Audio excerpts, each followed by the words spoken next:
I am at the famous Blatant Market in Ho Chi Minh City.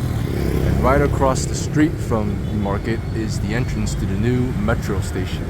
So this metro station is part of Line 1, which opened up a couple months ago at the end of December 2024. You can see it's quite popular. It's around midday here right now on a weekday, and you see plenty of people using the metro, both tourists and local people. You can see that this entrance has stairs only, no escalators, no elevators, although there is one entrance that does have an elevator. So this station has a total of 6 entrances, not all of which are open right now. There are a couple that seem to still be under construction, but you can see the entrance I just used is entrance 6, only stairs. So if you have luggage or a stroller or something, then it might be a bit of a pain to use. You might want to use one of the other entrances that does have an escalator or elevator. And you can see this station is very wide, lots of space. And here you see there's a lot of empty space back here in the unpaid part of the concourse. And I asked the station staff earlier, why is there so much unused space here? And it said that it was gonna be turned into some shops and things later. So right now it's empty, but there should be shops and stuff popping up in the near future. One interesting thing about these stations is that you can see there's a ticket counter, people lined up to buy tickets, and there's ticket machines, but none of them work. So if you want to purchase a ticket, the only option is to line up at the counter here. But also the fare gates, they take tap-on credit card. So if your credit card has tap-on capabilities, then you don't need to purchase a ticket. You can just tap on directly. And the fare is distance-based.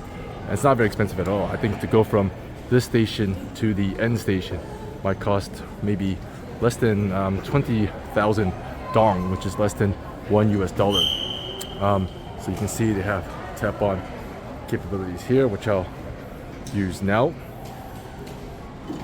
Nice and easy. They also have day passes available. One day pass costs 40,000 dong, which is less than $2 US. So that's also a pretty good deal. And the station has pretty decent amenities. You can see there's some toilets back there. Here there is a couple of escalators, although it looks like one of them is out of service. There's an elevator on the other end, so it's good that they at least do provide elevator access, but it's just not at all entrances. So if you do need to use it, you might need to do a bit of searching to find the right entrance. You see quite a lot of people waiting on the platforms now. I guess the train's going to be arriving on this platform next. Got platform screen doors, lots of people waiting.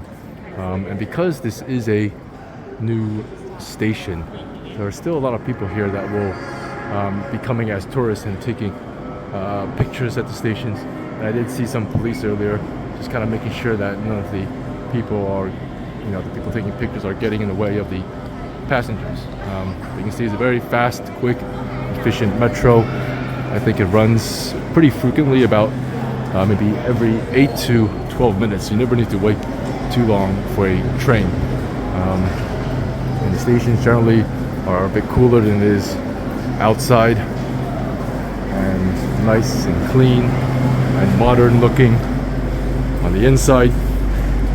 Because this is the terminus station, there should be station staff in here that'll do a bit of cleaning before the train departs.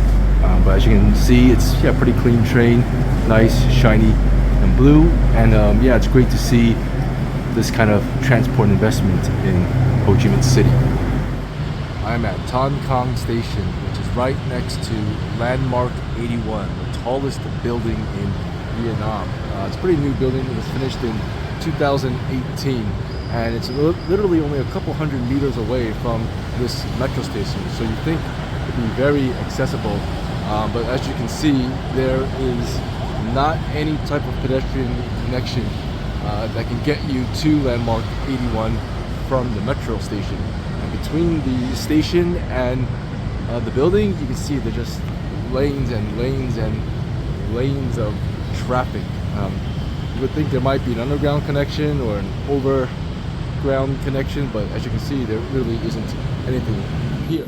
If you do want to walk to Landmark 81, you have to go down to ground level, walk along the length of the metro station, until you get to a dirt path, and then you reach this quote unquote intersection where you have to risk your life and sanity crossing about 6 lanes of traffic like these guys here. Now, normally in Vietnam, the traffic will conform to the pedestrians. So if you're trying to cross, then the traffic will actually weave their way around you. So usually, you wouldn't wait for the traffic to stop. You would just go, and the traffic would weave their way around you. But because this crossing here is along a turn, and the cars and vehicles cannot see you, you actually have to be a bit cautious, like these guys over here. If you do make it out to Landmark 81, I would definitely recommend going up to the observation deck on floor 81, which gives you a pretty much 360-degree view of the city, including the metro station. So you can see the Tan Kang metro station down there, and the many lanes of traffic that separate it with Landmark 81. And again, there's no pedestrian connection that links the two, so it's a real missed opportunity in terms of transit-oriented development. Now, according to some news sources, there is a new pedestrian link being planned, so hopefully that gets completed soon.